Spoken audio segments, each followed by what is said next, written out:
Welcome to the Podium Pod, the Pick and Roll's National Basketball Podcast as we continue through the Paris 2024 Olympic Games. I'm Adam Webster and I'm joined today by Pick and Roll feature writer Will Crouch. Will, thanks for joining us once again on the Podium Pod. Oh, mate, thank you for having me. It's been a stressful morning, hasn't it? So stressful, ridiculous, really. And what we've sort of come to expect from the Opals so far in this tournament, they've given us a bit of a breakneck speed. They've made things really difficult for themselves. That initial loss to Nigeria, and they've just made it by the skin of their teeth over both in the group and also over playing the US, which was a distinct possibility in this particular permutation of the way that the rankings fell out. They only just got over France by the required number of points to finish second in the group. So the good news is, Will, they've missed out on Team USA. Massive result, really promising. I mean, that in itself is a massive result. We know these Opals are built to get to the podium, but as we all know in tournament play, you only need one bad crossover or bad result and everything can come unstuck before you even get a chance to play off and look to get on the podium. So massive result in itself. We know the Opals struggled a little bit at the World Cup in that first game. They had an early loss, but then from there they worked things out and they eventually had a really amazing tournament. Only just missed out on playing for gold. Obviously a really good result there. So that Nigeria loss, well, there were a lot of alarm bells. I think, in the back of my mind, I know I was thinking we have seen this before. And so I guess the good thing is, even though there have been some issues throughout the three games, at the end of the day, they finish second, they go 2-1, they avoid the USA. So probably the best case scenario after that Nigeria loss in many ways, I'd say. Adam, I don't know what you think. Absolutely. I think after the Nigeria loss, we were pretty shell-shocked after that particular result. So from that perspective, we were looking at it and thinking, are they going to get through it all? Let alone are they going to fall into one of those, top three spots and make their way into a quarterfinal against one of the best two teams in the tournament? That's a really far-fetched outcome with how they played against Nigeria. They were not ready for that level of physicality. They were not ready for how well Nigeria played. And full credit to Nigeria. They were wonderful. They finished, second third in the group as it stands right now with 2 wins and 1 loss. And Australia just got over the top of them in terms of points differential. So they had a great tournament. Canada obviously, conversely, didn't win a game. So that win doesn't quite look as impressive as it did before. But the win against France today was spectacular. We have to talk about Tess Madgen. There were a lot of conversations, and I remember after the previous stream, Haley and I spoke about the difference between Jade running the team and Tess running the team. You had a really dynamic, fast-paced, offense under Jade. For Tess, it was more measured. It was more deliberate. It was slower. And for the amount that this team turned the ball over, it seemed like they really needed the latter, which is why Tess not only played a lot more than this contest, but was able to unlock, her skill set and have the game of her life. Yeah, and I think in the first 2 games, one thing I noticed is when Madgen was on the floor with Wickham, she spent a lot of time waiting in the corner. She was mostly reduced to just being a shooter off dribble drive. This game, we saw a completely different version of that. Madgen was aggressive. She was looking for a shot. She was much more engaged, whether that was something they did specifically, whether it's something she tried to do more. Either way, had the game of her life. And I think the thing that sticks out to me with that is that Madgen's been building to this tournament and this moment probably for the last 18 months. A lot of players have been playing WNBA, WNBL, EuroLeague, doing all sorts of different things, which you have to do as a basketballer. I'm not begrudging that whatsoever. But Madgen, she's taken time out of the WNBL to rehab those injuries. She didn't play NBL 1 this year. She's really had these Olympics as what she's been building towards. As the captain, she's been crucially important off court, building connections with the chemistry, with the culture, so many other things. But at the end of the day, you play basketball because of what you do on the court as well. And I think it's just a great reward for effort to see Madgen given the opportunity, but when she's had those opportunities, she was hitting shots. She looked confident in her shooting tonight. when she was driving, she looked aggressive and looked willing to get up and make contact and finish. So incredible game from the captain. And you could see the emotion at the end of the game. There was I think the relief was quite palpable. The girls were pumped up when that final siren went, and that was led by Madgen, who I think, it's not surprising that those kind of emotions, those positive emotions spill out at the end of a game like that. She was incredible. I think a few people, fans and commentators, were a bit surprised at how early and how frequently she was in Sandy's rotation initially. But Sandy, as a coach, you have to back your captain and your veterans in moments like that. Yeah. And it paid off in spades today. Absolutely. I mean, 18 points, 6 of 9 shooting, 4 of 6 from 3. I don't think many Opals fans expected that sort of offensive explosion from Tess Madgen in this context. So for her, that was, a watershed moment in her career. I want to talk about Sammy Whitcomb as well. She was brilliant in the previous game against Canada. She was once again instrumental in running the offense and getting this team going. 12 points, 5 of 7 shooting, 5 rebounds, and 7 assists. I think she was wonderful. And the other thing that I would say is that the Opals prioritized off-ball movement in this one. We had bigs like Alana Smith, Ezzy Magbagor, cutting at the right time, also knowing when they had a lane and trusting themselves to move straight past their French opponent and get a really high probability shot at the rim. So there was a different level of offense that was deployed by the Opals in this one. It was more sophisticated, I thought, in parts. And it was also a really solid game plan where they knew that they had a few advantages there inside. And France had to adjust to that and play more bigs out on the floor because Australia's bigs were able to get past their opponents really easily in the first half, particularly. Yeah, I think the first play of the game really set the tone, didn't it? I think it was a Magbagor wide open layup out of a half court set with a bit of passing, a bit of off-ball movement, and it just kind of set the tone for what the Opals would be able to achieve when they look to make that extra pass, get the off-ball movement, whether it's a back screen or a cut, and just trust that, this is the process. And if we make these passes, make the extra pass and back our teammates going where we expect them to be, that we're going to be able to score out of it. So I think that really set the tone. Alana Smith, as you mentioned, was great tonight. And I think I'd like to see more of the offense going through her because she's so crafty and skilled around the post, especially, and the perimeter, but especially in the post. And I think she really showed what she's able to do when she kind of has the keys to the car a little bit more. She had a few fouls. Her rotation and was a bit disrupted a few times, but I thought she was incredible when it was going through her. Ezzy had her moments as well, really good, and I think we can definitely expect to see more of her.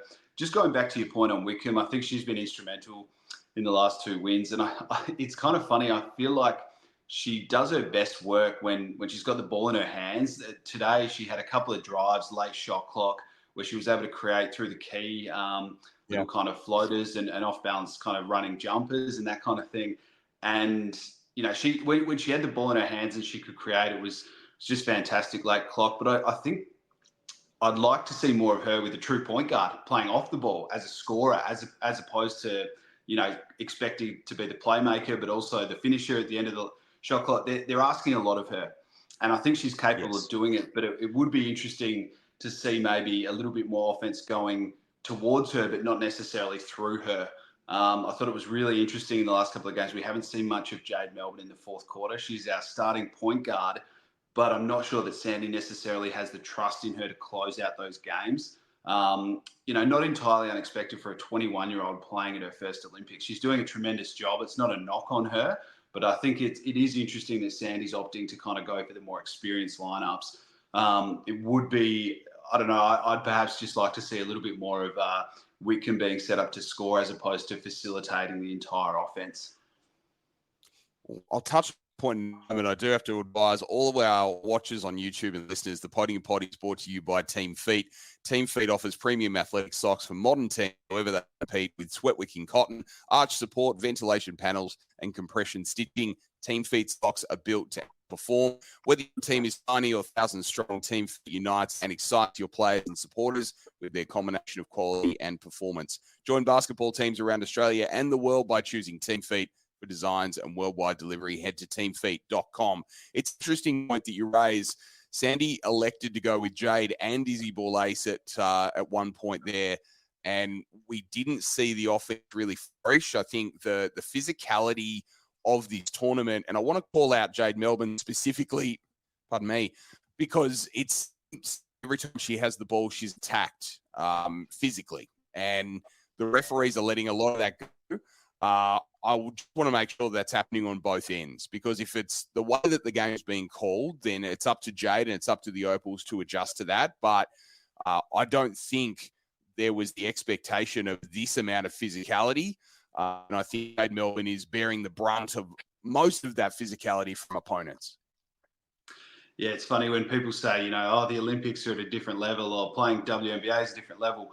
The shots don't necessarily get harder. They're the same shots you take in practice. There's a lot of the same passes. It is the physicality most of the time. And I think Jade's really bearing the brunt of that, especially as a point guard. And I think it wouldn't be surprising if the scouting reports were, attack the point guard, a 21-year-old who's at her first Olympics. Yeah. Like if you're coaching, you think that's, and especially a team like France who have got a lot of experienced EuroLeague players who play in those physical and really tough competitions, most of the year. So I think, I totally agree with you. I think Jade's probably getting a little bit of a rough run of it. But if that's the way the game's being officiated, this will be a good learning experience for her to kind of understand that and what to expect. I think she's doing a good job. I think she's cracking in. She's having a go. She's not kind of shying away.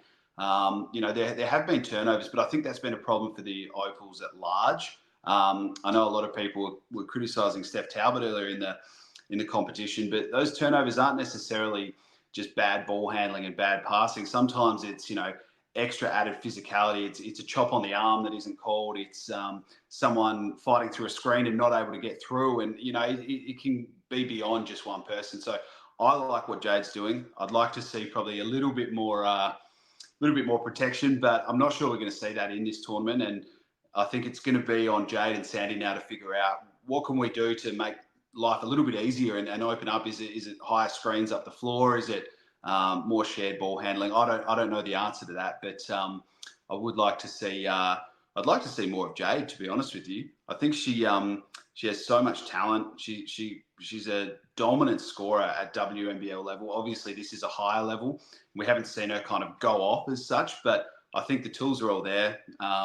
I'd like to see a little bit more of her. Certainly in the second half, closing minutes of a game, you've got to go with the lineup that's working. And today, Sandy did that and it paid off. But yeah, would like to see a little bit more of Jade Melbourne, I think.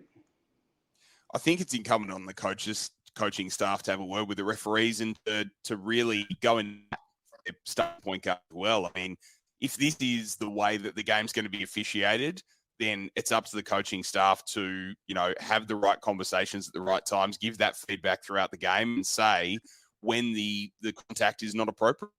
I think you're right. I'd like to see more of Jade. I'd like to see her gain the offensive freedom that she's had in other competitions. And the only way that she can do that is by her teammates releasing her of the shackles of that physicality.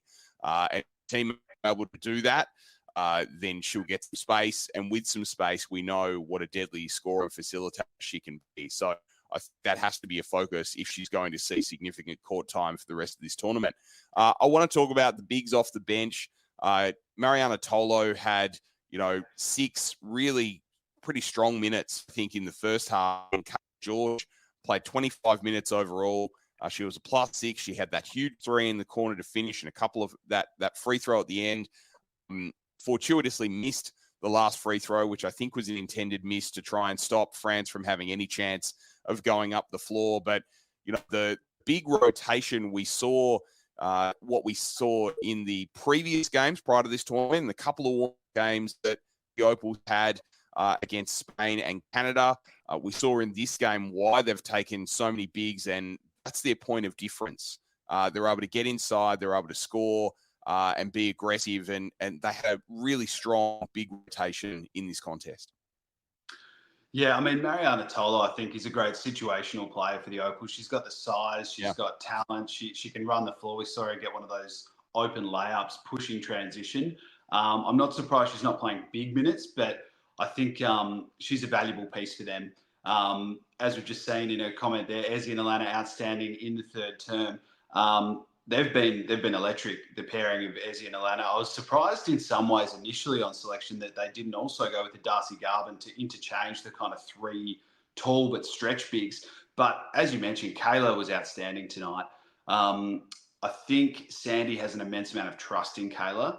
The first game, perhaps, she looked like a little bit, perhaps, I don't know if it was the late Beck Allen withdrawal. I don't know if they were trying to figure out put the pieces in the puzzle a little bit more. And there were some teething issues in that first game. But tonight, I think we saw what Kayla can bring when things are flowing and we've got the right kind of pieces on the floor. She can shoot. She can really good offensive playmaker, even when the ball's not in her hands. Back screens, doing all sorts all over the floor and coming up big in the clutch. We know that she's been a big time player for a long time. And tonight, as you mentioned, she kind of turned up when it mattered.